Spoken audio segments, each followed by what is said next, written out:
Lindos e lindas, muito bem-vindos a mais um episódio do nosso podcast Mindset da Beleza.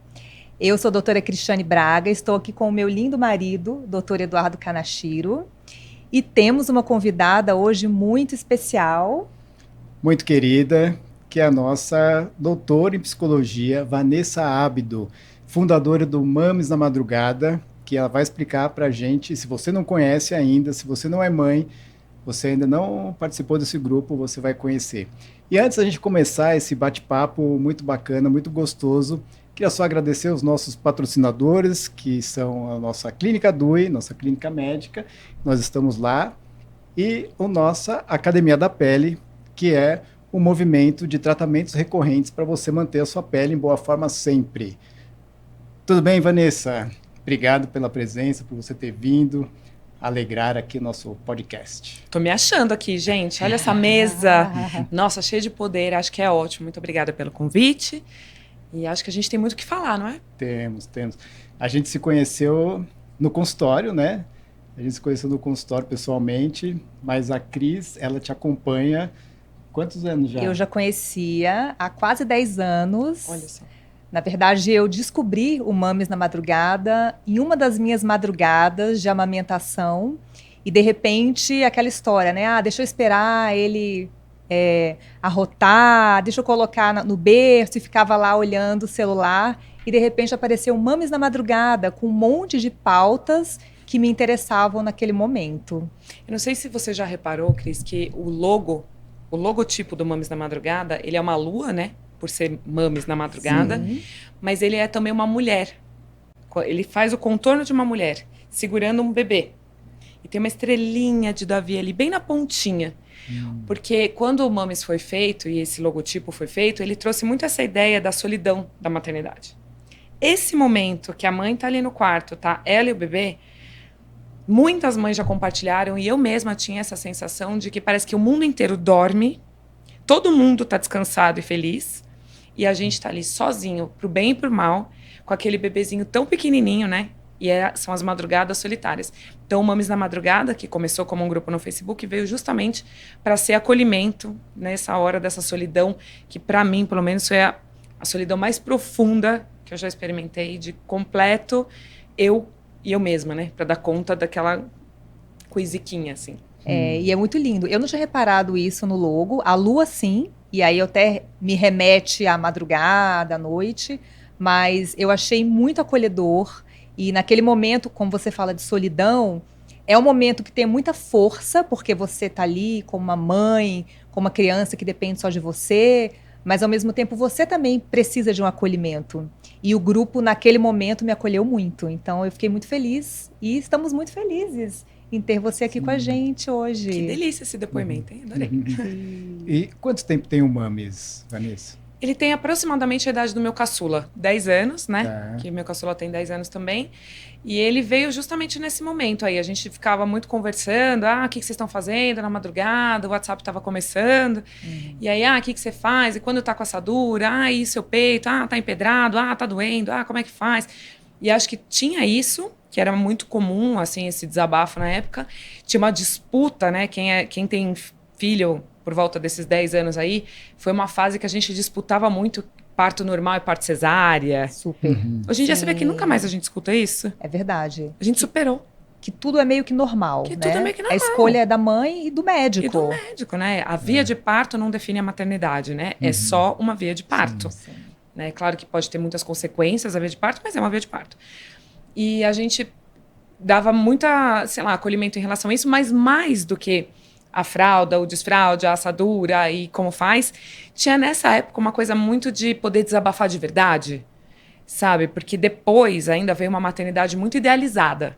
Sim. Né? Que, porque eu sou uma ótima mãe, porque eu fiquei em 135 horas em trabalho de parto, e eu sou muito melhor mãe porque eu amamentei até os 6 anos da criança. Tinha uma disputa. Né? Isso. E depois uma idealização de que eu era a melhor mãe, portanto meu filho era o melhor filho e que todos estavam felizes. Depois, agora, nos últimos anos, eu já vejo um movimento oposto. Que é todo mundo só reclama da maternidade.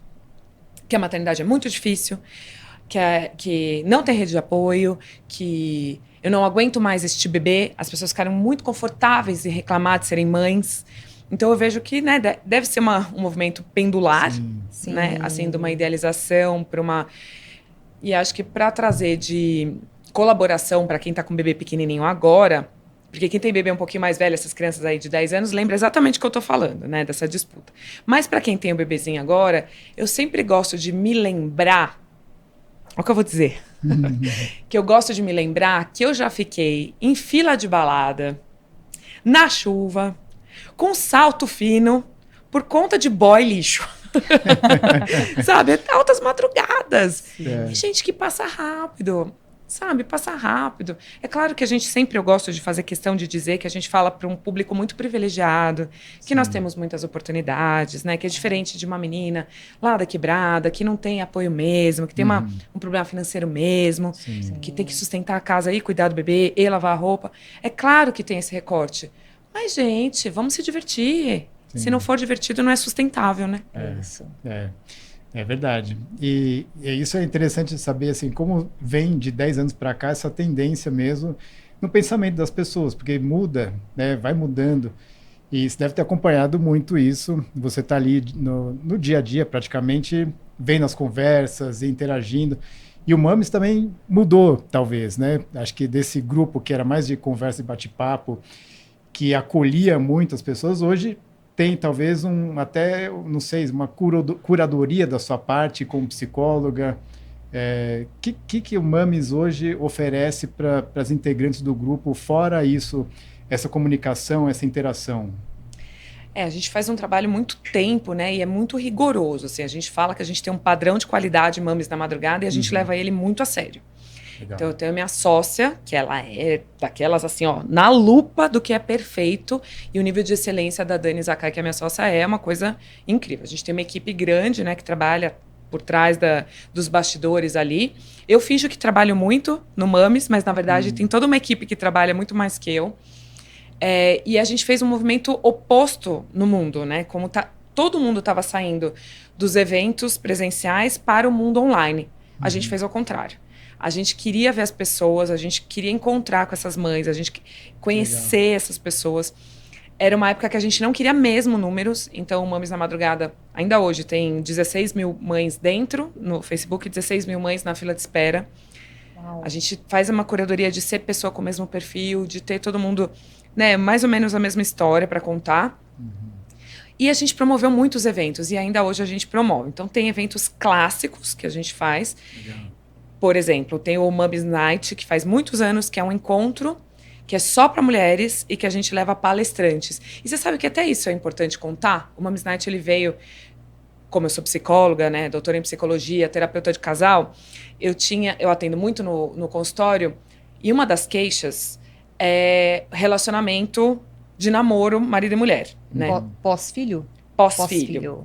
E uma das minhas palestras existe sexo depois dos filhos? Né? E aí eu sempre falo, não.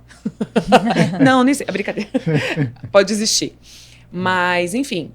E aí, como que eram esses eventos? Olha que maluquice. Os primeiros eventos eu olho e falo, gente, a gente estava completamente perturbada, loucas. A gente trazia as palestrantes, contratava as pessoas e fazia parceria com palestrantes, e elas vinham, muito parecido com aquela capa da Nova. Vocês lembram da revista Nova? Sim, sim. A nossa geração lembra. Sim. Né? Que era assim, como enlouquecer um homem na cama. Há 10 anos atrás a gente fazia isso. Esses eram os temas? Eu nunca fui, tá? Que loucura. Nossa, Mas aí, os últimos anos, a gente falou, o quê? Não. A gente quer a gente ficar enlouquecida. Se esforcem. E a gente começou a trazer palestrantes que estavam muito mais preocupados com a gente, com essa coisa do feminino real, né, depois da maternidade. Por que será que a gente não quer tanto transar? E aí tem uma frase que eu falo muito com os casais, quando os maridos começam a reclamar. Porque minha mulher não gosta, porque ela não quer, porque ela não sei o quê. Aí eu, 20 anos de formada, né, já uma senhorinha de idade, falo assim, você sabe se ela não gosta ou se ela não gosta com você? Poft, cai o marido. Porque, de modo geral, os homens acham que eles são grandes, uau, performers. Sim. Então, nos últimos anos, a gente foi mudando, né? Respondendo a sua pergunta, a gente foi mudando, foi se adaptando a essas mulheres. A maioria das mães do Mames na Madrugada são mulheres que trabalham com uma carreira de sucesso e tal. Só o que faltava, eu ainda ter que ficar me preocupando em como enlouquecer meu marido na cama. Para! Então, acho que a gente mudou um pouco essa perspectiva. E a gente também faz eventos para crianças, né? Então, bloquinho de carnaval. Esse ano a gente não vai fazer, que a gente quer fazer uma festa mais pra frente que a gente nunca fez. Que acho que a gente quer fazer Halloween esse ano, que é um sonho da minha sócia. Legal. Mas eu odeio tanto bloquinho de carnaval que a gente fez bloquinhos de carnavais. Nós já fomos, inclusive, os bloquinhos da Mames. Foram? Sim, quando o Antônio tinha 1 ano e meio, a gente foi. Sim. Porque era isso, sabe? Tipo, vamos fazer um que combine de verdade, que as mães se sintam seguras, que tem uma curadoria, que tem um fraldário, que tem um lugar para amamentar. Sim. Então, acho que a gente foi se adaptando a essa mulher nova, né? Que foi surgindo, assim. Muito legal. Eu achei muito interessante quando eu soube que você era psicóloga, porque até então eu não conhecia. Eu sabia do grupo, mas não conhecia quem estava por trás do grupo. Eu falei, uau, que legal, porque é muito importante para a mãe ter esse suporte. E a gente estava aqui nos bastidores conversando, né? Além da mãe, tem uma mulher que precisa do suporte, como mulher que se olha no espelho, como mulher que se gosta, né? Eu acho que você podia falar um pouco pra gente sobre esse outro lado da mãe mulher, da beleza da mãe, da beleza da mulher. Vou dizer uma coisa assim, com todo carinho aos meus anfitriões médicos. Mas a medicina tem uma grande colaboração em um jeito de ver a mãe, a parida, de uma forma muito santificada. Né? Acho que historicamente, então, sei lá, o osso da bacia é o osso sacro. Sim. Sacro pra quem, cara pálida? Né? Porque ali também tem um monte de lugares ali perto do osso sacro que não é feito para ser santo. Sim. Né? Mas a gente tem uma perspectiva, acho que muito relacionada a um papel da igreja, né? Relacionada à medicina, de como que a gente vai santificar essa mulher. Né? Então, assim, a grande mãe da nossa cultura, ela era virgem. Né? Então, a gente tem um lugar da Virgem Maria, do osso sacro, e a gente olha, e aí acontece um fenômeno muito curioso para os homens também, que eles são criados ouvindo essas palavras, né, da santidade, a mãe, uma cultura em que as mães, de fato, não transam, e aí a gente tem que olhar para eles e falar para eles assim, então, eu virei mãe, mas ainda vai rolar um namoro aqui. Então, é sacanagem que a gente faz com os homens também. Né? Que assim, o que é para eu fazer depois que virar mãe? Eu tenho que respeitar minha mulher? Como se namorar, eu ter atração pela própria mulher fosse um erro, porque afinal de contas ela é uma santa. Então a gente tem que ressignificar muito isso na psicologia, né? E eu vejo, né, um esforço claro da medicina de trazer essa mulher de volta, né? E acho que é por isso que é tão bonita a carreira de vocês dois, né? Que assim, a mulher se reconhecer. Sim. Então... E é uma fase difícil, porque além de tudo isso, essa questão cultural, tem a parte hormonal, tem a parte do corpo mesmo, tem o cansaço físico. Então, eu acho que precisa amar muito, né? Assim, e ter compreensão de que é uma fase, dos dois lados, né? Da parte da mulher e da parte do homem, compreender e também deixar o tempo, dar o tempo para a mulher se recuperar e voltar à autoestima, para as coisas começarem a acontecer de novo. Mas tem muitos homens que não conseguem aguentar, ou não têm essa compreensão, consciência, e abalam relacionamentos. Deve pegar muito. E de isso, frases né? absurdas, que eu já escutei de mulheres desabafando sobre frases que os pais dos filhos... Os maridos, no caso. Mas não só o marido, né? O pai da criança, de falar coisas absurdas a respeito de... você não vai fazer parto normal, né? Depois vai ficar tudo largo lá embaixo. E aí, como é que essa mulher depois consegue... passar por, né, se despir ali, já está se sentindo insegura, né, porque a gente sofre uma cobrança muito pesada, e eu falo muito isso, eu acho que muito da nossa geração passou por isso, e eu acho que as meninas mais novas, elas vêm bem mudadas em relação a esse aspecto, mas que era uma cobrança de que a nossa geração tinha que ser muito bem sucedida profissionalmente, excelente mãe, e ainda está sempre depilada e gostosa. Né? Nossa geração era, tinha que entregar tudo no 10. E uma cobrança muito pesada. E aí, depois do parto, você olha pra você e fala assim, mas cadê eu? Cadê o 10? Cadê o 10? Cadê eu? Cadê o 10, né? E aí, se o seu parceiro, que por um acaso, ainda quando coincide de ser o pai daquela criança, não tá alinhado com isso, como se ele não tivesse nada a ver com isso. Né? Eu tenho 1,70 m, eu engordei 12 quilos, nem engordei tanto. Mas, gente, eu olhava pra mim e eu falava, eu lembro de minhas amigas, de pacientes, que se achavam muito bonitas grávidas. Eu me achava o ó. Eu olhava e falava, tá, tudo bem. É pra eu achar isso lindo. Eu primeiro achava bizarro ter um bebê dentro da minha barriga. Que parece muito óbvio, né? Ah, sim, temos um bebê. Você imagina na sua? Não, eu não teria. Então. Não é? Se a reprodução humana dependesse dos homens para engravidar, Não de teríamos. mim, não teria. É muito surreal, né? A gente pensar que tem um bebê ali dentro. Sim. E que parece que a gente tem que achar isso super lindo, né? E o dia que você pega no seu peito, sai leite, você olha e fala, calma, calma. Né? E a gente foi sendo desconectado do nosso corpo. Então, esse corpo, ele tem 1000 funções. Nenhuma delas tem a ver com sair leite do peito. Né? E a gente tem que ressignificar que lugar é esse, e que tá tudo bem, e que é pra ser legal, e que depois que o bebê nasce, você não é pra você ficar com uma cobrança bizarra de que você tá exausta, de que você tá com dor, né? Sei lá, são 7 camadas, né? Que abre uma barriga pra parir um bebê, Sim. na cesárea. E aí você tem que estar lá de pé e pegando o bebê no colo. Então, assim, eu acho que tem um peso, né, que a maternidade traz, e a nossa própria relação com o corpo, ela precisa muito ser ressignificada para a gente conseguir seguir bem emocionalmente e também se reconhecendo com esse corpo, né? Sim. Ou com outro corpo. Isso quando é uma gravidez normal, que a gente diz normal. Por exemplo, um ganho de peso de 12 quilos, que está absolutamente dentro do normal, mas ruim, quer dizer, mais desafiador ainda é quando a pessoa ganha muito peso e acaba tendo cicatrizes, né, dessa gestação, seja por estrias, quer dizer, seja cicatrizes estéticas, ou sejam cicatrizes psicológicas. Por exemplo, tem gestações que a mãe precisa ficar em repouso quase a gestação inteira. E aí? Imagina aquela solidão que ela tem na amamentação, ela passar por isso antes também. Então, realmente é uma reconstrução, é uma ressignificação, como você falou. Como você lida assim, com os casais que estão nessa fase, não conseguiram lidar muito bem com isso? Ou até, sei lá, um conselho para quem vai passar por isso? O que você falaria, Vanessa? Olha, eu tenho uma frase que ela virou quase que eu queria tatuar, sabe aquelas tatuagens de jogador, funkeiro, assim? Tipo assim, mostrar. Vou até puxar a câmera aqui, ó. Não existe, aos homens, né, aos pais, não existe preliminar melhor para transar no sábado que não seja você lavar a louça desde quarta. Né? Porque assim, a mulher cansada, exausta, e ainda por cima, faz toda a função da casa. Né? Cada vez que você vai amamentar, é um gasto de energia, é um gasto calórico absurdo. Ainda você sai lá e o cara acha que você vai fazer o quê? A performance.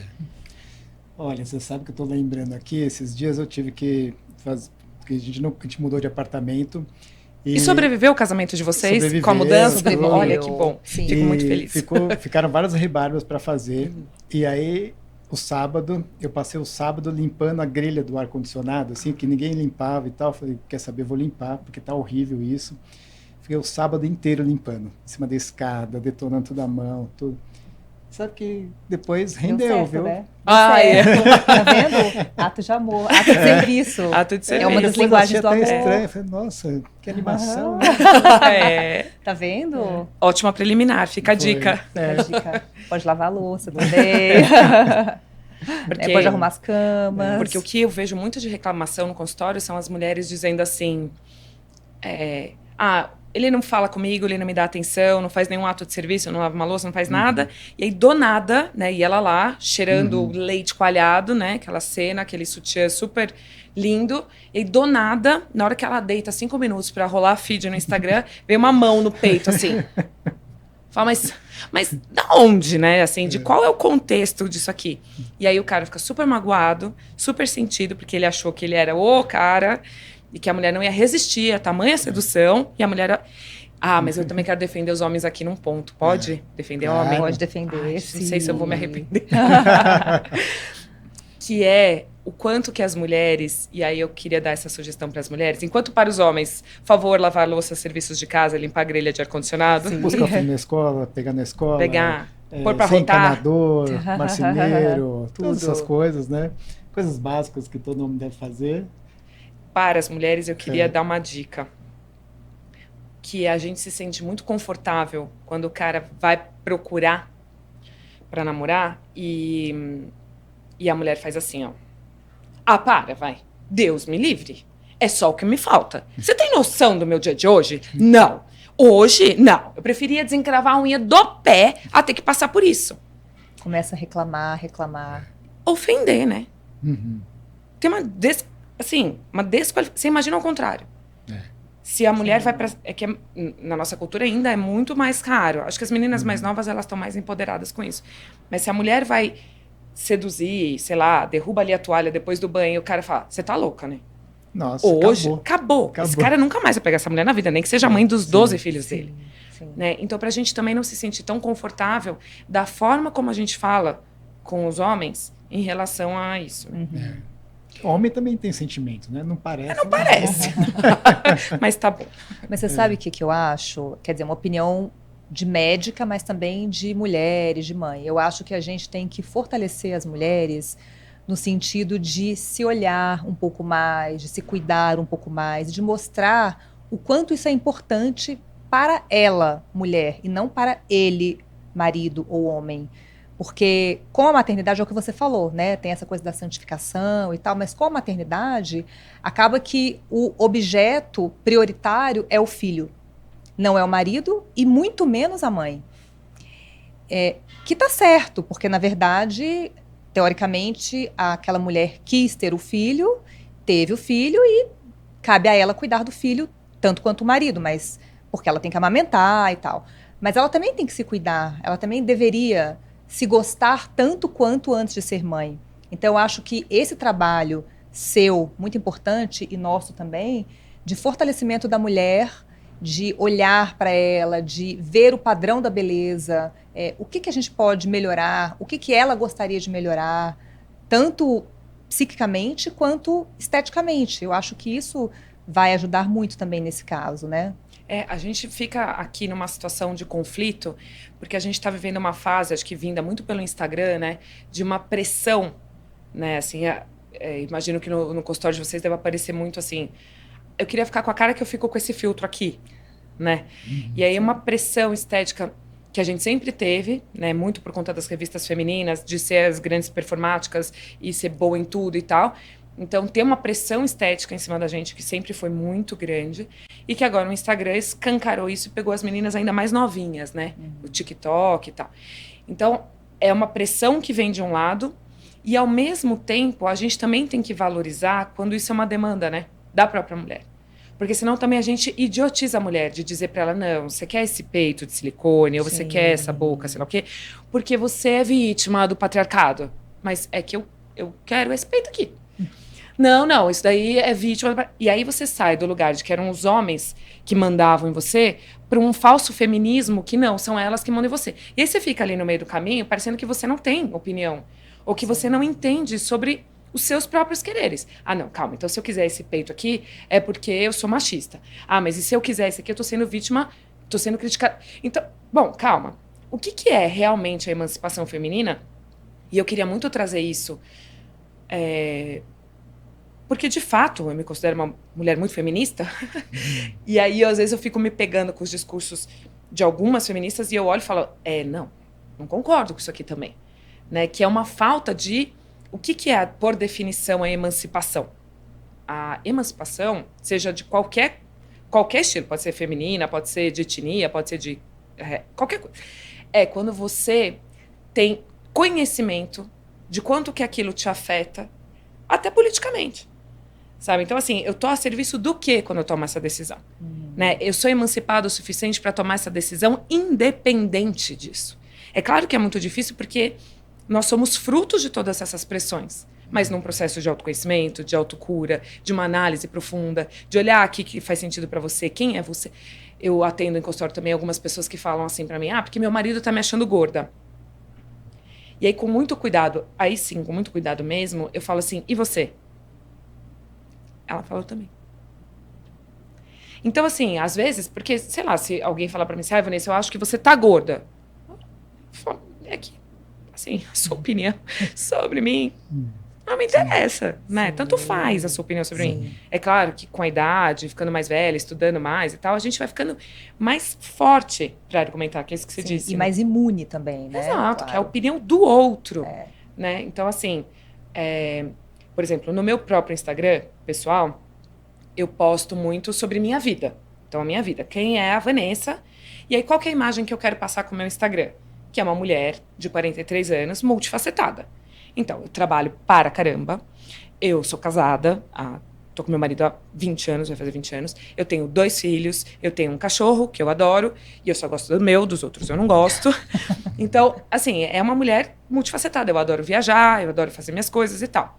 É uma mulher complexa. Eventualmente, essa mulher ali, essa Vanessa, ela vai à praia. Eu vou à praia com roupa de praia. Se eu vou nevar, que eu detesto também, eu vou com roupa de esqui. Mas tem uma crítica. Nossa, na sua idade... Nossa, psicóloga pode pôr biquíni pra postar? Não sei se a outra psicóloga pode, deve. Eu posso. Eu? Amor, nessa idade? Não. E aconteceu uma coisa muito engraçada. Ontem a gente tava procurando umas fotos de umas tias minhas que faleceram há muitos anos, muito velhas. Elas já morreram com 80 anos. E a gente tava procurando... Olha a cena onde vai dar isso aqui. A gente tava procurando uma foto pra colocar no túmulo, sabe? Da família. Sim. E aí a minha irmã mandou a foto dessa minha tia, na década de 60, de biquíni. Olha. Eu falei, gente, eu tenho que honrar essas mulheres aqui que quiseram pôr os biquínis e foram, na década de 60, de biquíni pra praia e tiraram foto.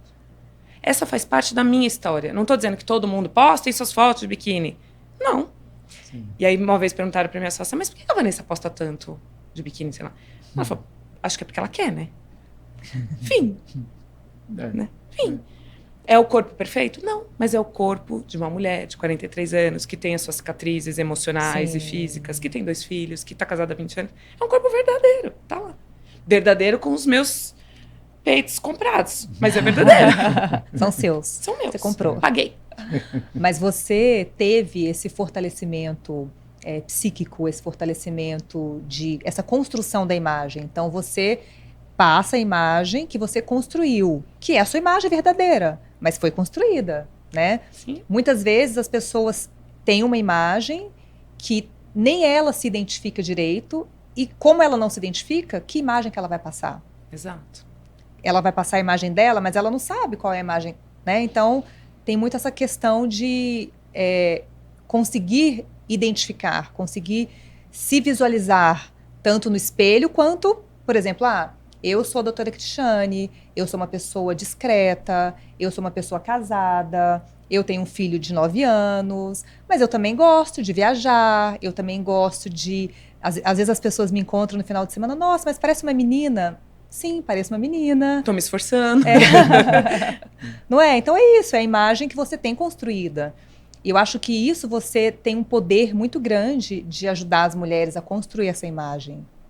A gente, né? A gente.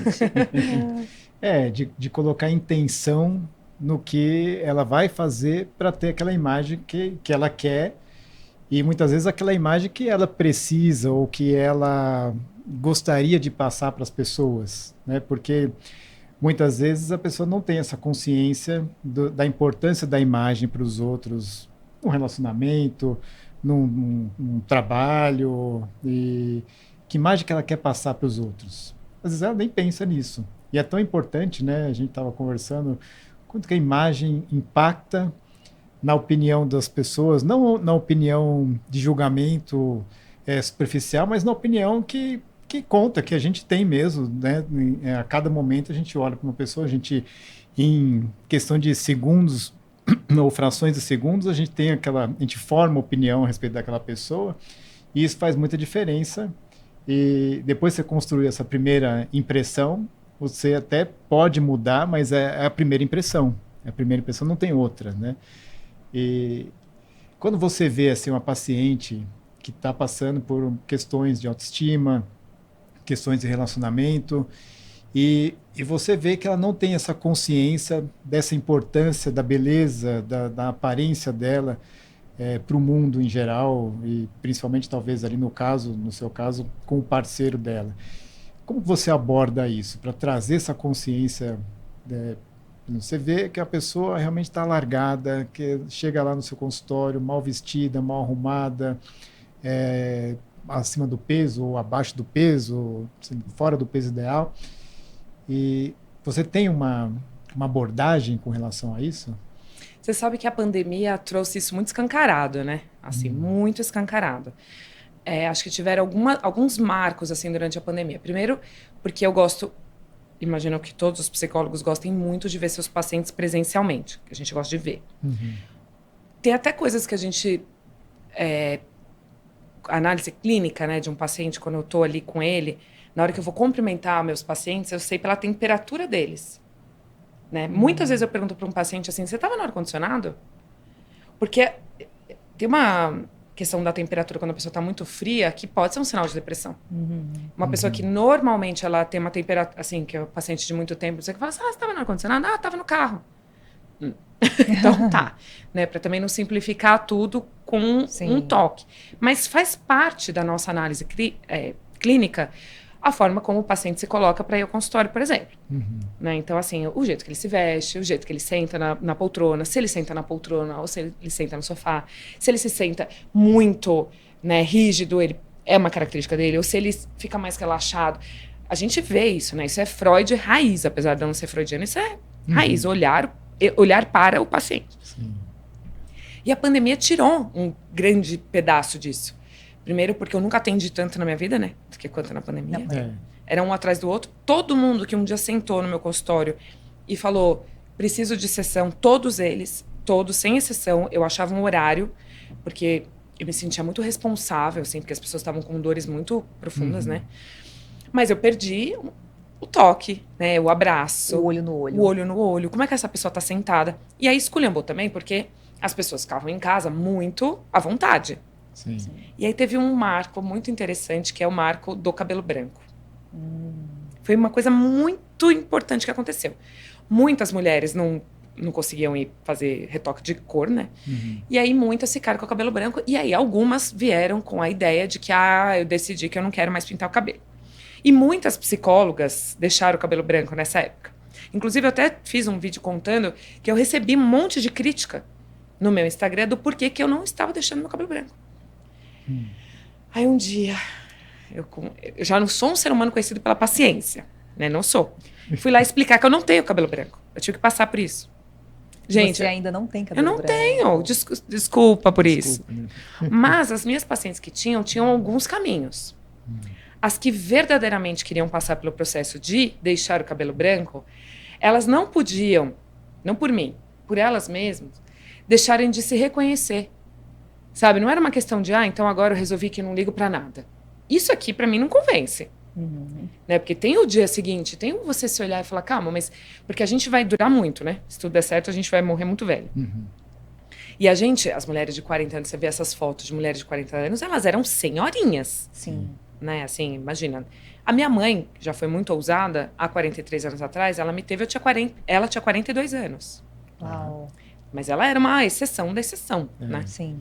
Então, esse envelhecimento, o que ele representa? Porque não tem problema o envelhecimento em si, né? Inclusive, a gente tem que lutar contra essa questão do etarismo. Mas, o que está representando isso na vida? Porque eu tô super desleixada e tá lá comendo um pacote de bolacha, não sei o quê.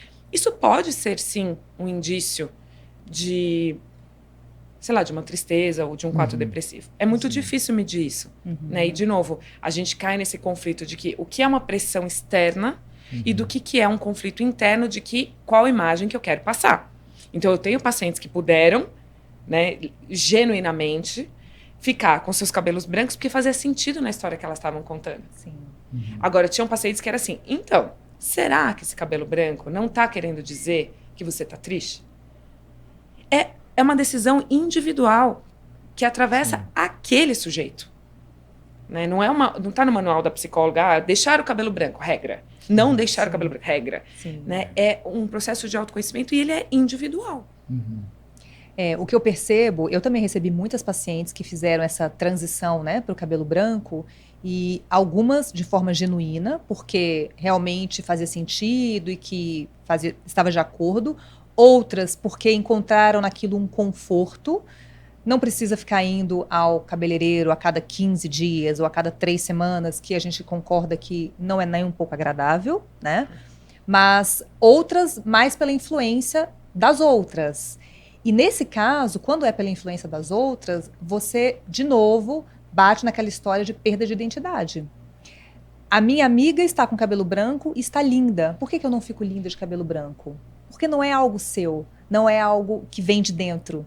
Então, eu acho muito importante isso que você fala.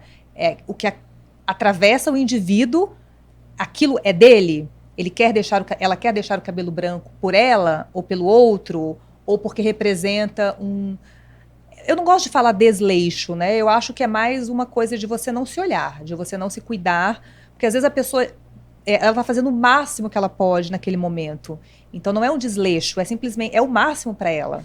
Então, é complicado isso, né? Não, acho que junta, né, o que vocês dois colocaram, que é qual a imagem que a gente está passando, né? Né? Que essa ideia de, eu quero, então, o cabelo da minha amiga e eu também quero a boca da Angelina Jolie. Né? Aí a pessoa, sei lá, tem uma carreira muito tradicional, muito séria, que ela é uma advogada que trabalha na vara da criança, com crianças em situações hiper vulneráveis. Com a boca. Você quer aquela boca? Quando você tá ali? Quero. Você quer, você tá entendendo? Aqui, a gente abriu um tabuleiro. Você ter essa boca pode passar uma imagem de que você, sei lá, é muito sexy, ou você pode passar uma imagem de que você é muito influenciável, ou você quer passar uma imagem de que você é muito empoderada, que você toma decisão e a boca é tua e você põe o que você quiser na tua boca. Depende. Todas as advogadas precisam não ter boca, porque senão elas não passam credibilidade? Não. Todas podem ter um bocão, porque quero. Também não. Sim. Né? Então, não é um manual de boca e não boca para advogada. É aquela pessoa, aquele sujeito, né? E eu acho que essa é uma frase interessante a ser dita, que eu tenho falado mais ela, que é a questão de quando que você deixa de ser sujeito para ser objeto. Então, quando você se torna objeto, é assim, todo mundo tem essa boca. Então, eu também quero esta boca.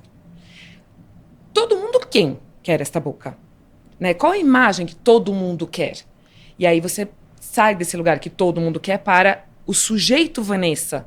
Essa que tem opinião, essa que tem vontade, essa que está emancipada, essa que faz análise de consequências. Quem nunca meteu uma tesoura louca no cabelo e falou, gente, mas onde que eu estava com a cabeça? Ela leva 4 anos para crescer este cabelo. A gente erra. Né? Às vezes aqui não dá fit com o que você está querendo passar. Eu lembro que eu tinha uns 8 anos, eu resolvi raspar o meu cabelo. Maravilhoso, eu só passava uma imagem que eu era um menino. Eu queria passar a imagem que eu era um menino. Talvez um dia eu queria brincar de ser menino, mas anos eu com aquele cabelo curto, e eu tinha um cabelão enorme. Mas a minha mãe achava super adequado, tipo, filha, você quer? Que boa ideia. Minha mãe era dessas, sabe? Sem noção de que eu não tinha consequência, não tinha noção da consequência. Mas adultas a gente faz esse erro. Imagina as adolescentes, que eu acho que é o grande risco, né, da nossa conversa ficar descontextualizada. Né? Eu posso dar uma opinião a respeito do cabelo branco?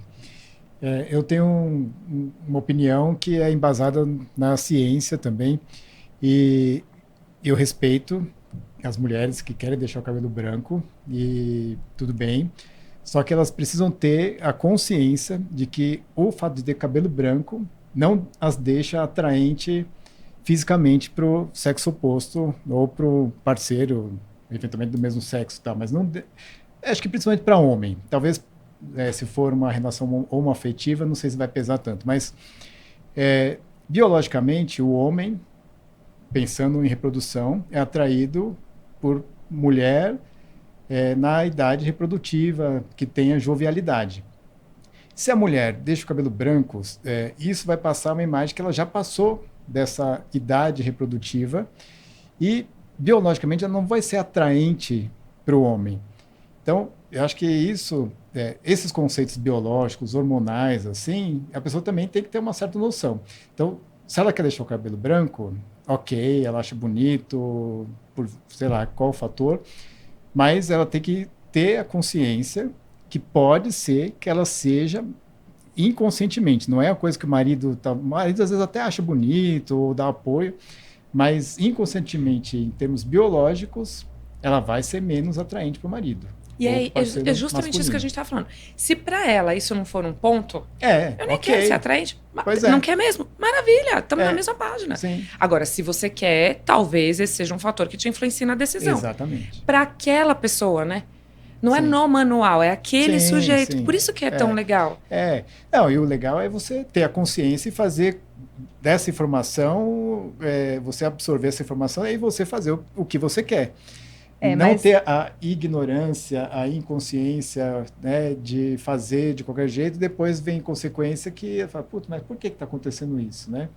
Mas só colocar um adendo aqui, que isso é a maioria, né? Assim, claro, existe A a maioria. informação, existe realmente essa Não, informação pode biológica. ser que tenha homens que tenham fetiches Não, por não é cabelo fetiche, é branco. uma maioria. Não, sim. Tem, do mesmo jeito que tem mulher que acha bonito, tem homem que também acha bonito. Sim. E eu recebo mulheres no meu consultório que estão deixando o cabelo branco, que estão ficando muito charmosas, inclusive com cabelo branco, mas elas se preocupam em cuidar da pele. E elas me falam, doutora Cris, já que o meu cabelo está branco, eu quero que a minha pele fique maravilhosa, que é justamente, talvez, para contrabalançar essa imagem Sim. que elas não querem passar de envelhecidas. Então, eu acho que tem que colocar um adendo aqui. É uma maioria, você está falando. Estou defendendo as pacientes dela. Lógico, Não, estou eu entendo, defendendo. eu Minhas respeito. pacientinhas queridas, Não, e Eu a gente- respeito, super. grisalhas. É só passar assim, uma informação que tem uma base biológica, tem um fundamento, né, que é além da nossa consciência racional. Né? É biológico, nós somos seres. Não, e se a gente for aprofundar Animais. nisso, né? Qual que é o problema do envelhecimento por si, né? Sim. Qual é o problema da gente envelhecer? Nenhum. O problema é que a gente é associado o envelhecimento com uma não produção intelectual, com a não fertilidade. Então parece que quando a gente deixa de ser fértil ou quando a gente não está trabalhando porque a gente se aposentou, a gente passa a ser inútil. Sim. Então, assim, serviço do que a gente está com tudo isso? Então, assim, não, eu não quero passar a imagem de ser inútil. Ótimo, então pinta o cabelo, coloque seu botox, faça suas... Agora, se isso não for relevante, se a opinião do outro sobre se você é útil ou não é relevante, Ok. sim. Né? E hoje, como você falou, hoje a gente vai viver, quer dizer, se tudo der certo, a gente vai viver muito, né? Porque a medicina vem evoluindo, as tecnologias, curas de doenças. E hoje a gente fala muito de gerenciamento do envelhecimento. Que é isso, como eu quero envelhecer? Eu quero envelhecer com esse aspecto? Eu quero envelhecer de uma forma saudável? Ou eu quero envelhecer com os cabelos brancos? Eu não quero fazer nenhum procedimento na pele? A escolha é sua. E isso está nas nossas mãos, né? Exato. Não, e esse exercício de fazer, né, a serviço de quê? Né, de quem? O que você quer? Né? E acho que essa preocupação de fazer essa problemática com as crianças, né, com as adolescentes que estão sendo pegas cada vez mais novas. Sim. Por uma pressão, assim. O quando que isso não deixa de ser lúdico. Né? Quando que crianças muito pequenas, de 12 anos, 10 anos, só conseguem sair de casa muito maquiadas. Muito maquiadas. Eu tenho recebido muito isso. Meninas a partir de 9 anos já chegam no consultório com uma malinha de produtos de skincare. Porque elas veem as blogueiras usando, porque no TikTok elas querem usar as mesmas coisas. E aí não é o adequado para a pele, é demais, ou, enfim. É isso, super maquiadas. Doutora Cris, mas como que eu vou para a escola sem me maquiar? Falei, nossa, eu ia. Inclusive, para a faculdade também, eu nunca me maquiei na faculdade. Só depois que eu comecei a trabalhar que eu fiquei me maquiando. E é isso, né? Cada vez mais cedo. E problematizar isso com elas, né? Você está se maquiando por quem? Para quem? Né? Sobre o quê? Qual... E acho que também a gente, talvez essas crianças, as mais novas, eu espero que a gente esteja fazendo um trabalho, não tenho certeza, que a nossa geração ainda tinha muito uma cobrança que ou a mulher é bonita ou ela é inteligente.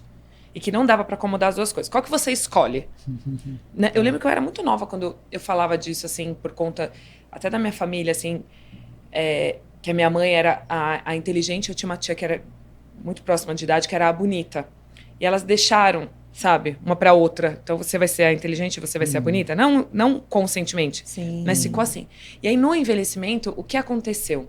A minha tia, que era a bonita, muito bonita na juventude, ela ficou muito deprimida. Ela não saía mais de casa, ela desenvolveu um monte de distúrbio de ansiedade e tal. E a minha mãe, ela brilhou. A velhice da minha mãe foi uma velhice muito vivida. Brilhou. Porque ela estava segura que ela já era inteligente. Então, não perdeu isso. E aí, então, em algum momento, se a gente não presta atenção, então eu prefiro ser inteligente. Né? Não. Eu lembro que eu trabalhava muito isso com a minha primeira terapeuta, quando eu tinha uns 20 anos. Eu falava assim, mas e se eu quiser ser as duas? Eu quero ser as duas. Eu quero poder estudar muito, eu quero muito... E aí poder postar uma foto de biquíni, porque no post ao lado tem lá todos os meus diplomas. tem todas as minhas certificações, meu doutorado, meu mestrado, tem tudo. E aí isso me deixa segura, porque isso faz sentido pra mim. Sim. Né? Então, assim, também não é, gente, façam todos doutorado e se esforcem pra ficar na sua melhor versão de ser bonita. Isso faz sentido pra você? Né? Então, assim, porque eu fico pensando, né, quando você fala isso, eu sempre brinco, eu realmente não vou poder me separar do meu marido. Primeiro porque ele é um anjo, que só ele me aguentaria, mas também porque eu ia chegar, por exemplo, num aplicativo de relacionamento e ia colocar lá assim, eu sou Vanessa, eu tenho 43 anos e nunca mais eu vou ter filhos. Perdeu o interesse reprodutivo na pessoa. Sim. Eu nunca mais ia arrumar ninguém. Né? Ou ia chegar na balada, oi, meu nome é Vanessa, eu nunca mais vou ter filhos. E eu também não gosto de cachorro, gosto só da minha. Tudo bem pra você. Né? Então, assim, também... Sim. Para quem que são essas comunicações, né? A gente ficar dando fit e se faz sentido. Sim. Para você. Sim. E nos seus atendimentos, você deve tratar muito casal em separação, em crise de relacionamento. E o que você já identificou, assim, nesses anos todos, como fatores de desencadeamento dessas crises? Então, ou, sei lá, nascimento de filho, ou mulher começa alteração na menopausa, ou questões financeiras. Tem algum padrão, assim, acho que esses chama mais aí são os atenção? principais, né? Falta de dinheiro, desemprego, né? Assim, a pandemia também veio escancarar isso, assim, as carreiras que ficaram muito prejudicadas na pandemia, Sim. assim, a falta de dinheiro, acho que vem em primeiríssimo lugar, porque daí ele desencadeia todos os outros, né? Então, assim, homem sem dinheiro não consegue transar, mulher sem dinheiro, então vai ficando, né, sobrecarregada, com menos ajuda, com menos... Porque o dinheiro, principalmente quando a gente mora aqui em São Paulo, por exemplo, compra sair para jantar, né? Compra serviços, compra facilidades, compra conforto. Eu sempre falo, né? Quem fala que dinheiro não traz felicidade nasceu rico. Né? Claro que ele não compra felicidade, mas a minha avó, por exemplo, muito. Ajuda muito. A minha avó, por parte de pai, por exemplo, ela morreu de pobreza. Causa mortes, pobreza. Morreu de bronquite, numa casa cheia de mofo, sem dinheiro para pegar um táxi. Morreu. Não tinha telefone. Nossa. Né? Então, qual é a causa da morte dessa pessoa? Pobreza. Né? Então, assim, dinheiro não traz felicidade. Amor. Mas traz táxi, né? Que é quase o mesmo. Então, assim, a gente precisa prestar atenção nisso. Então, acho que o dinheiro é um dos fatores. Eu acho que a menopausa ainda não chegou na casa das pessoas. As pessoas não se dão conta do impacto do climatério na vida dos casais e das mulheres. Eu acho que a gente vai se sentindo mais cansada, vai se sentindo com menos drive para tomada de decisão e não sei o quê, mas é completo. Eu tenho a sensação que eu sou uma pessoa que busco muito informações e tal, até porque o público do Mames na Madrugada foi envelhecendo, né? A gente estava tendo filho, agora a gente está entrando na menopausa. Daqui a pouco vai ser Voves da Madrugada. Voves da Madrugada. Como que será que eu vou ganhar dinheiro com isso? Vou pensar. Mas, e a gente foi, assim, eu não acho que é um assunto que impacta. Acho que tem pouquíssimas pessoas que falam disso. Acho que é um nicho abandonado pelo mercado, assim. Mas, com certeza, eu vejo impacto. Né? E quando eu falo para as mulheres assim, mas... eu falo muito isso para as minhas pacientes. Tem que fazer exame. Que eu sempre peço tireoide, assim. Chegou lá no consultório, começa a ficar esquisita, vai fazer tireoide. Exame de tireoide, porque muita coisa resolve ali, né? Uma hemograminha completo me ajuda. Vitamina D me ajuda. Então, acho que a menopausa acho que é um fator, mas não é reconhecido. Falta de dinheiro, e eu acho que isso desmembra muito, deságua, né, em falta de sexo. E eu acho que essa desconexão que os casais têm, e essa coisa da sobrecarga, que um e outro, fica sobrecarregado porque só ele é responsável por ganhar dinheiro, e o outro fica sobrecarregada porque só ela é responsável por passar protetor na criança quando vai no parque. E aí uma desconexão que cada um tenta fazer preliminar de um jeito e está desconectado. Assim, eu acho que esses são os principais fatores. É interessante essa coisa do climatério, né? A Cris teve uma menopausa precoce, né? E assim, é uma fase difícil mesmo, porque desregula um monte de coisa, e ainda mais foi com 42 anos? 42. 42 Gente, anos. minha mãe estava grávida, pensa. Pois é, era uma coisa que não esperava. E aí muda tudo, muda libido, muda sono, começou a achar que eu roncava. Eu fui fazer exame para ver se eu roncava mesmo e não deu nada, mas só a respiração mais pesada já acordava ela. Ou às vezes ela acordava e ouvia e achava que eu que tinha acordado, mas... Provavelmente era mesmo. Mas é isso. Essa fase de transição menopausal é muito desafiadora. Porque, como você falou, é meio que um início do envelhecimento. E é uma coisa que está ali. Você não consegue mais... agora, com a reposição hormonal, mudou muito. Mas o cognitivo fica diferente, o foco, a atenção, tomada de decisões, como você falou. Então, fica tudo muito diferente. Então, tem uma fase ali, até ajuste de dose, que é sofrida pelo casal. Então... E, assim, parece que é outra pessoa, né? E fica imaginando... Levar embora minha mulher. E imagina, a gente que tem toda essa formação, consciência, tudo, já fica estranho. Imagina quem não tem, né? Assim, às vezes não pensa, a pessoa também não percebe direito, ou acha que é normal, e aí parece que a pessoa está mudando, não sabe por quê, mas é hormônio, né? E hormônio são as substâncias que regulam toda a nossa vida, nosso humor, o sono.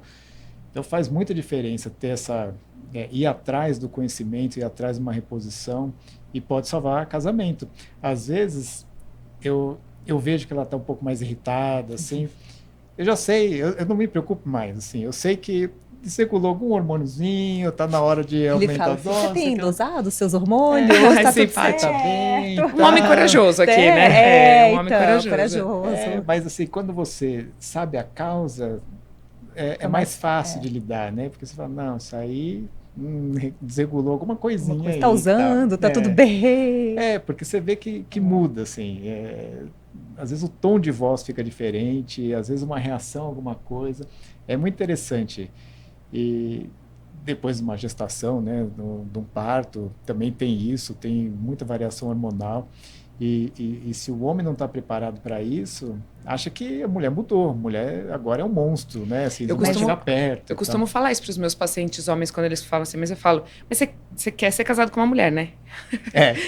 Você quer ser casado com uma mulher? Né? Então, assim, a mulher é isso. É assim, né? Tem essa oscilação de humor, essa oscilação de fase e tal. Parte disso é o charme do ser feminino, né? Sim. Essa previsibilidade que se espera. É uma coisa muito masculina. E que ainda hoje a gente é vítima no sentido de boas profissionais, tem que... Não é para ficar demonstrando que você tá de TPM. Não é para você usar o seu terninho, que não tem nada mais masculino que um terninho. Não é para você ficar super sexy, onde já se viu. Voltamos para a falta do biquíni ou para a boca, né? Não é para você ser super sexy, porque você tem que saber modular os seus hormônios, suas emoções. Isso são os homens. E essa questão de hormonal, você falou lá no começo da nossa entrevista que dos desafios da mulher na maternidade e tal, que a gente tem um recorte, porque nós somos pessoas, né, um nicho com oportunidades diferentes. Eu falo, olha, eu fui mãe mais velha e eu quis muito ser mãe, eu tinha uma estrutura para me ajudar, eu pude diminuir o trabalho depois que eu fui mãe, e mesmo assim é difícil. Não é fácil com tudo isso. Agora imagine a menina que fica grávida na adolescência, que de repente os pais tiram de casa, porque onde já se viu uma adolescente grávida. Então, quer dizer, tem experiências muito diferentes da maternidade. E mesmo eu me considero muito privilegiada de estar neste lugar em que eu tive meu filho, e mesmo assim eu falo para as minhas pacientes, olha, você quer muito, porque se você tiver dúvidas, é melhor não ter. Porque eu quis muito, e eu tinha toda uma estrutura, e mesmo assim foi difícil.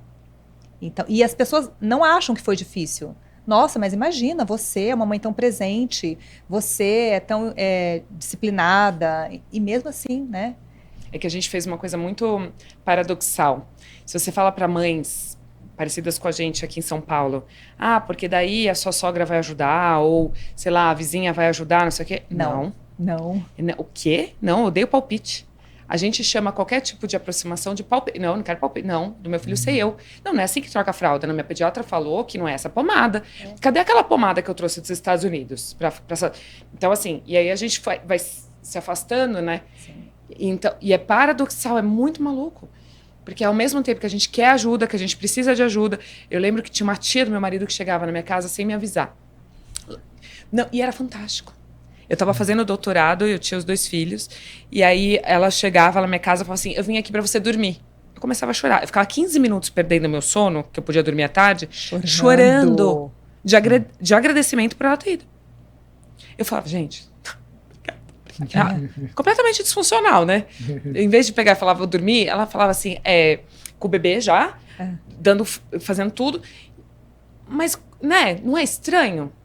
Entendeu? Era estranho. E a minha mãe chegava na minha casa, e aí essa mesma psicóloga lá de sempre, ela falava assim pra mim, dá função pra sua mãe, pra ela não ficar falando muito sobre dicas e tal. Aí eu lembro certinho, assim, eu não tinha ajuda, né? Logo que eu tive a Laura, eu tinha faxineira uma vez por semana, e eu ficava na função total de tudo. E aí eu falei pra minha mãe, lembrei, eu tenho que dar uma atividade pra minha mãe, pra ela não ficar palpitando na minha vida. Mãe, você pode molhar as plantas da varanda? Eu tinha uma varanda na minha casa que era 2x2. Cabiam, sei lá, 3 vasinhos. Gente, não tinha nenhuma dificuldade nisso. E era na parede, assim. A minha mãe foi. No que ela encostou, assim, caiu todos os vasinhos, que multiplicou a terra no chão. Nossa. E caiu com aquela água. Não tive a menor dúvida, comecei a chorar. Eu falo, não, gente, sério. Então, assim, ao mesmo tempo que a gente precisa, que a gente quer, quando chega, quando aproxima, a gente não sabe lidar. Né? O meu filho não é assim. O próprio marido, eu falo muito isso para as minhas pacientes no pós-parto. Aliás, eu adoro atender pós-parto. E atender os dois, né? E faço uma palestra de paternidade há muitos anos para os pais, que é justamente isso. Que é...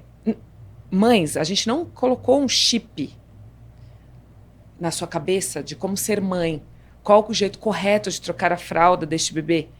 Se o ser humano pai, que já não tá super... Nossa, que vontade de trocar uma fralda cheia de cocô. Uou! Meu sonho, aqueles cocô amarelo que sai pela orelha da criança. No bodyzinho que você acabou de colocar. Você não tá super afim. Mas a hora que o ser humano pai vai lá colocar... Amor, vaza dali. Deixa, você não precisa balizar a fralda. Mais pra cá, mais pra lá. Ali. E eu também, outra coisa que eu sugiro muito, gente, aprendam a trocar a fralda dos seus filhos sozinhos. Porque às vezes pessoas que têm muito ajuda e tal, quando a babá vai embora, ficam os dois ali. Ficam os dois exaustos. Os dois pra tomar banho, os dois pra não sei o quê. Gente, pelo amor de Deus. Divide. E uma coisa que me irrita muito é quando o pai fala assim pra mim. Que eu não consigo dar banho. Por quê? Abençoado. Fofo. Tchutchuco. Qual a dificuldade de você pegar um ser humano de 4 quilos? Você que treina com pesos de 100 quilos na academia, você não consegue pegar uma coisinha de 4 quilos e pôr na banheira. Não consegue. Você não toma banho todo dia há 35 anos? Para de frescura. Sim. Né? Eu não sei ligar a máquina de lavar roupa. Você sabe ligar o PlayStation? Na internet tem manual. Tem manual. Não me irrita. Só não me irrita. Né? Então, assim, já vamos ultrapassar essa bobagem. Depois a gente começa a conversar sério. Homem adulto que fala pra mim que não sabe ligar a máquina de lavar a roupa, eu não tenho paciência, não vim com essa paciência. Né? E as mulheres também que estão sempre super sobrecarregadas e que estão lá balizando a troca de fralda. Amor, vai fazer cocô. Quantos dias você não faz cocô? Né? Então, acho que relativizar um pouco também essa distribuição das tarefas e, obviamente, para reforçar e ninguém recortar a fala, sabemos muito bem que tem muitos homens que simplesmente não estão. Que não estão na cena da paternidade, não faz parte da vida deles. Não é também que eu acho que todos estão implorando de novo para ir trocar fralda de cocô. Sim. Mas dito isso, facilita. Eu acho que é o reconhecimento, né, das funções e divisão de tarefas. Porque mesmo que a mulher não esteja trabalhando fora naquele momento, ela está trabalhando muito dentro. Então, a exaustão física, psíquica, mental, tá ali. Então, eu acho que se tiver um pouco de divisão, se ela não tiver uma rede de apoio, eu acho que é muito importante. Você não achava chato? Eu achava muito chato. Dividir? Não, ao contrário. Eu achava muito chato ficar o dia inteiro com o bebê. Eu sentia uma falta de trabalhar. Eu voltei pro consultório com 45 dias. Exato. Levei ele junto. Exato. Atendia, amamentava, atendia. E eu não me sentia à vontade de falar isso para as pessoas. Parecia que eu era menos mãe, sabe? Eu falava, gente... E aí, quando a Laura tinha 18, eu não voltei a trabalhar. Mas eu falei pro meu marido assim, eu não aguento mais... Acho que é porque eu ficava muito sozinha.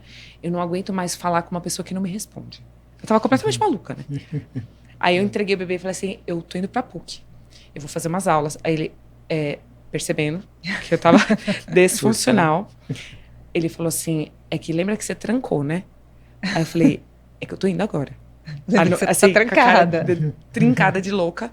Eu fui, andava, era bem perto, walk distance, assim, da pouco. Daí eu fui, e eu senti o vento naquela ladeira, que é assim.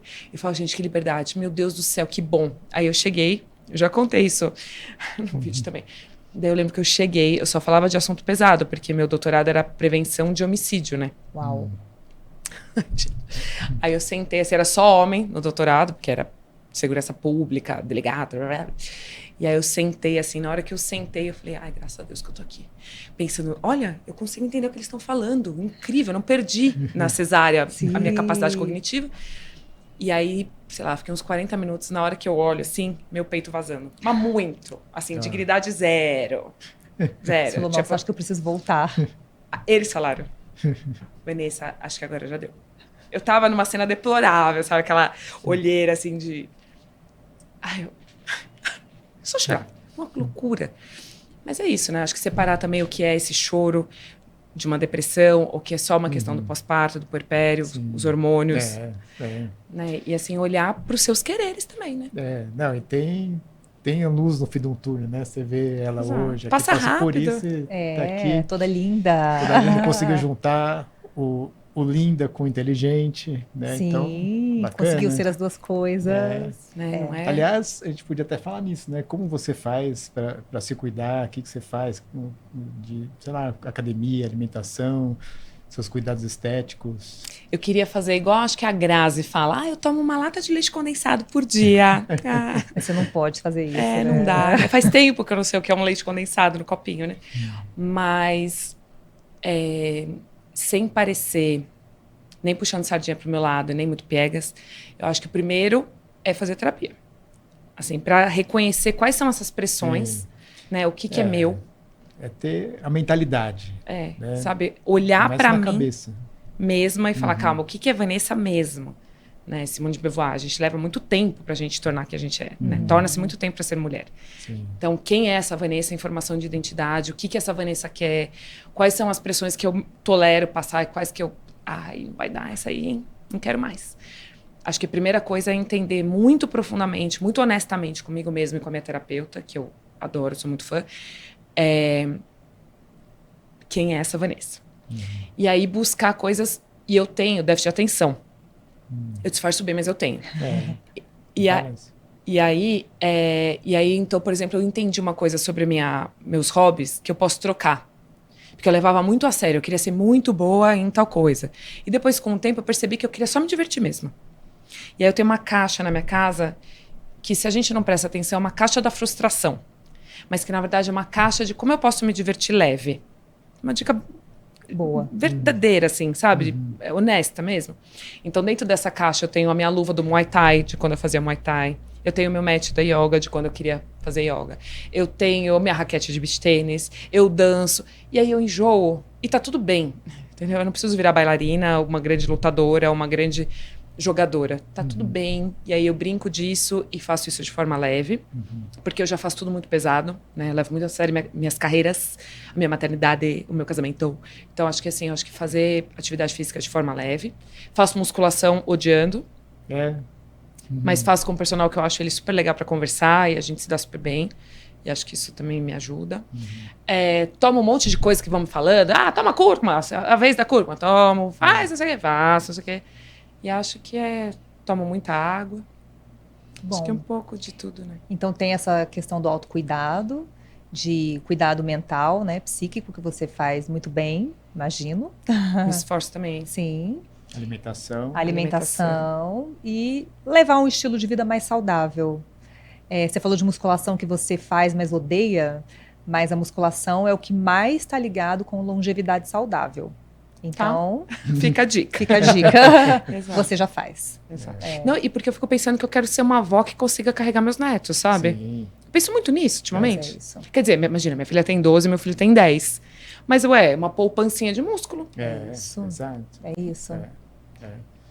E tem um fato recente também, interessante, que você me contou, que participou de um reality show. Já foi ao ar? Ainda não, acho que é em maio que vai nem vir. pode falar muito, né? Não posso falar muito. Mas o quê? Vamos ver se dá pra falar alguma coisa. Conta da sua participação. Qual era o seu papel? Né? Isso eu posso. Você teve alguns insights assim, interessantes. Isso é bem legal. Primeiro porque é um reality show muito bacana que é sobre diversidades. Então foram selecionadas 8 mulheres diversas, de mais variados tipos. Legal. Para um reality de moda.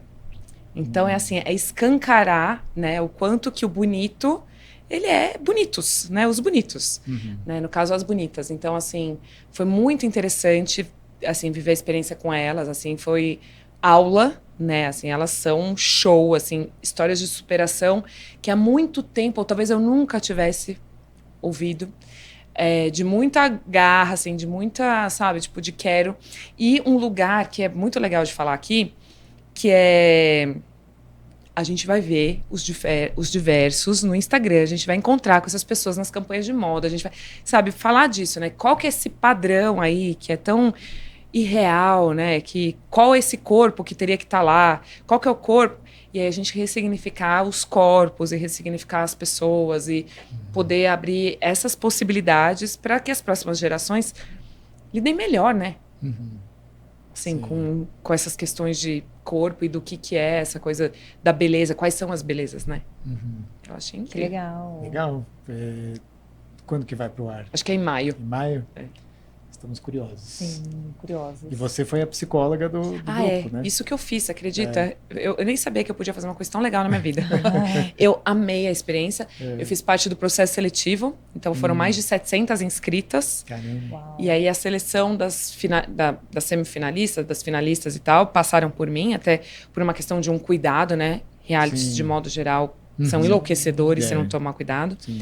E esse em especial teve essa preocupação, assim, então eu fiquei contratada o tempo todo do reality. Eu ficava lá, dormi lá, né, com elas. E foram quantas? Foram 8 participar. 8 participantes. E acompanhar tanto a equipe quanto as participantes, e acompanhar todo mundo no processo seletivo e durante o programa. Foi uma experiência dessas que atravessam. Sim. Sabe? Que você olha e fala assim, nossa, mas a minha carreira é muito legal, hein, gente? Me diverti com a minha própria carreira, assim, depois de tantos anos, foi muito legal. Que bom. Mas é muito bom, né? A gente poder fazer alguma coisa que a gente gosta e tem esses prazeres mesmo, né? Ver essa satisfação. A gente é muito feliz também, né? No que a gente faz e ver o que a gente muda a vida das pessoas, assim, com procedimentos. A gente transforma as vidas, né? Assim, transforma a pessoa com baixa autoestima em autoestima. Pessoas que não tinham redes sociais começam a aparecer nas redes sociais lindas, maravilhosas. Então, é muito gratificante tudo isso. Hoje eu estava lembrando, comentando com uma paciente, a gente estava falando nisso, eu estava lembrando de uma paciente que eu operei, que a mãe, depois da cirurgia, me mandou um textão, assim, me agradecendo e contando que ela quase se suicidou uma vez por conta da aparência, que foi o aspecto que eu operei. E hoje, isso já faz uns 5 anos, não, mais uns 8 anos por aí. E hoje eu vejo nas redes sociais ela, assim, linda, dançando, e na praia, e, sabe, isso é muito legal, muito gratificante, e ela super bem. E tem vários exemplos, né, que a gente... Mas esse marcou, né? Mas eu acho que isso é uma coisa importante para falar do ponto de vista da psicologia, porque senão a gente simplifica tudo de um jeito muito maluco também. Que é assim, a pessoa tem uma questão específica com o corpo dela que incomoda. Isso aqui é específico. Como que parece, né? Porque a gente fica sempre num extremo ou no outro. Parece que assim, não, ela acha que o problema da vida dela é esse. Depois que operar isso, arrumar isso aqui, ela vai achar outra coisa. Isso são pessoas que têm distorções. Sim. Exato. Né? Tem gente que é um ponto específico e é um ponto específico. Né? Então, assim, e quando você muda esse ponto específico, é isso que você falou. Resolve. Você Transforma, resolve, né? você transforma, você possibilita aquela pessoa. É claro que, nossa, então todos os problemas do mundo são resolvidos assim? Não, mas para algumas pessoas são. Né? Olhar para isso, assim, de uma forma... não tentar simplificar as pessoas, né? Acho que esse talvez seja o grande trabalho do nosso episódio de hoje, assim, né? De falar daquela pessoa específica, né? Assim, e que, muito provavelmente, acredito muito nisso, que a gente talvez fique com medo de que, não, vai achar que primeiro é o peito, depois é o nariz, depois é não sei o que, não sei o que. Não, tem gente que é só aquele ponto específico mesmo. Eu estou aqui pensando, enquanto a gente conversa e a gente está quase finalizando, né, o episódio, que para as mentalidades da beleza, nós descrevemos 9 mentalidades da beleza. 9 mentalidades. Sim. E para as mentalidades, você tem um papel fundamental. Porque você faz o quê? Você reforça a individualidade da pessoa. E essa individualidade vai determinar muito provavelmente, qual padrão mental que ela vai ter, qual das mentalidades. Claro que tem uma mentalidade que é a mais inteligente, que é a mais adequada e que é a mais favorável para o crescimento, para a prosperidade. E isso pode ser construído. Olha só. Então você, com tudo isso que você falou, de até o exemplo que você deu de você mesma. Não, eu faço com a minha psicóloga, eu quero saber quem é a Vanessa, quais são os meus desejos, as minhas vontades, e montar aquele padrão, aquela persona que você é e qual a persona que você vai mostrar, né? Tem intenção. E até eu estou lembrando aqui que eu tenho um material sobre isso, que é um e-book, que está na fase de finalização. Eu queria até deixar para o pessoal de casa, se você tem interesse em saber mais, colocar aqui nos comentários para entrar numa lista de espera, e assim que ele estiver pronto, eu vou disponibilizar para vocês esse material, que é muito interessante. É a respeito das mentalidades em relação à aparência, né, em relação à estética, e vai desde uma mentalidade ignorante, que é a mentalidade nula, que é a pessoa que não está nem aí. Ela coloca a roupa que é mais confortável no momento, ela no máximo ali penteia o cabelo e tal, para não passar vergonha, e vai para os lugares, faz o que ela tem que fazer e realmente não está nem aí. E não se cuida, e é ruim, por exemplo, porque ela não presta atenção no corpo. Então, sinais de que as coisas não estão indo bem, por exemplo, uma obesidade, uma inflamação sistêmica que começa ali com qualidade de pele, queda de cabelo, várias coisas, ela não percebe e não tem esse sinal de alerta, né, que muitas vezes acaba sendo a ponta do iceberg ali, mas que a pessoa que está ligada na estética, ela vai atrás, fala, putz, minha pele não era assim, está estranha, ou então estou ficando acima do peso, ela vai procurar uma ajuda e vai ver que está com uma doença. Então, vai desde esse nível até a mentalidade inteligente, que é ideal para quem realmente quer usufruir todos os aspectos benéficos da vida, né? Então, quer ser mais próspera, quer ter bom relacionamento, e quer basicamente ter a consciência de que realmente é importante a aparência para tudo na vida, ou tudo é generalizar, né? Para várias coisas na vida, e ter a competência de buscar isso da melhor maneira possível. Então, assim, eu sei que é interessante, o lábio é um aspecto bonito do ser humano que é atraente, então eu vou preencher, vou colocar lá, sei lá, 5 ml no meu lábio, porque é legal. Então, você tem a consciência que o lábio é importante, só que você não tem a competência para fazer um preenchimento adequado, com naturalidade. Ou para então, escolher o profissional adequado também. Sim. Então, o ideal é que você tenha a consciência e a competência, né? Então, a gente fala sobre esses tipos de mentalidades. Tem uma que é interessante, que eu acho que a gente falou alguma coisa no passando, da questão do abuso, a gente falou antes de começar, que as pessoas que sofreram abuso, muitas vezes tem algum aspecto que você até percebe, né? Tem alguns sinais ali que você pode perceber. E algumas pessoas que sofreram abuso, elas podem ter uma mentalidade da fuga em relação à aparência. Então, elas usam a aparência para se esconder, para fugir, porque um dia a aparência delas, bonita ou atraente, fez com que elas... Não, mas assim, ela relacionou isso com um abuso, então ela tenta inconscientemente ou conscientemente repelir as pessoas, né? Então ela adquire ali uma aparência realmente que não é atraente para ninguém, e às vezes ela nem sabe disso, mas inconscientemente ela quer mesmo repelir. Então é interessante. Muito interessante, muito legal. Eu já quero, hein? Vamos mandar o e-book. Vamos mandar. Sim. Muito bom. Super obrigada por aceitar nosso convite, com esse bate-papo tão gostoso aqui, cheio de informações. Aliás, podia deixar o seu contato também. Isso. Fala lá. Contato, seu Instagram. Acho que eu vou deixar então os dois. O @VanessaAbdo7, ABDO, e o @Mames na Madrugada. Mames na Madrugada com I. Muito e eu legal. que agradeço, está aqui uma honra, fiquei me achando. Olha essa mesa estrelada. Acho que antes assim, de finalizar, eu ia te pedir para deixar uma mensagem para as pessoas, com base em tudo que você da sua experiência mesmo, no dia a dia de consultório, no MAMES, de ver o quanto que muitas vezes a atitude no dia a dia das pessoas, das mulheres principalmente, acaba impactando na queda da autoestima. E o que você deixaria de conselho?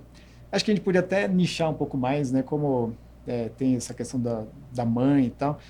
Um conselho para a mãe.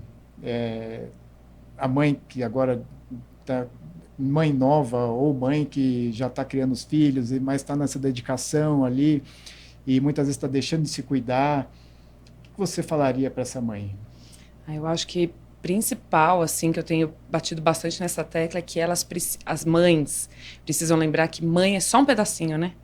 Que a gente tem uma totalidade muito complexa, né? Que a gente tem que mexer Perfeito. Todos os caminhos. Sim. E que se a gente dedica tudo que a gente tem aos filhos, fica muito ruim para os filhos, porque uma hora essa conta chega, né? E fica muito ruim para o casamento, para as relações interpessoais, para os amigos. Então, assim, a gente tem muitos pratinhos para mexer. Eu gosto muito da metáfora da bicicleta, meu consultório é até decorado com bicicletas, que é essa ideia de que, assim, você não tem uma hora que você pegou o equilíbrio que você não precisa mais pedalar. Tem que pedalar no casamento, tem que pedalar com a maternidade, tem que pedalar na carreira, você tem que pedalar até nas questões espirituais. A gente tem que pedalar, a gente tem que olhar pra gente mesmo. E tem uma frase que eu gosto muito, que é de um autor brasileiro que fala sobre identidade, ele faleceu há pouco tempo até, que é o Ciampa, que ele fala que a gente não está pronto, que a gente está sempre em reconstrução, desconstrução. Tá? E acho que a nossa identidade passa por isso. Então não tem um dia que a gente acorda e fala, pá, tô pronta, não preciso mais fazer nada. Não, então a gente poder olhar... Seria até sem graça, né? Se fosse assim. Talvez mesmo. Mas assim, olhar para a maternidade como fases, né? E que a gente não pode colocar todas as nossas fichas nisso, porque não é justo nem com a gente, nem com as crianças, né? Muito bom. Muito bom. Muito bom. Foi ótimo. Isso aí, pessoal. Se você gostou desse episódio, já aproveita para dar um like, compartilha aí com seus amigos, suas amigas, as mães que você conhece e segue a gente também. @Eduardo Kanashiro, @doutora Cristiane Braga. Tem o nosso o Instagram também do Mindset da Beleza, que é o Mindset_Beleza. Nosso canal aqui no YouTube, no Spotify. E até o próximo episódio. Tchau, tchau. Tchau, tchau.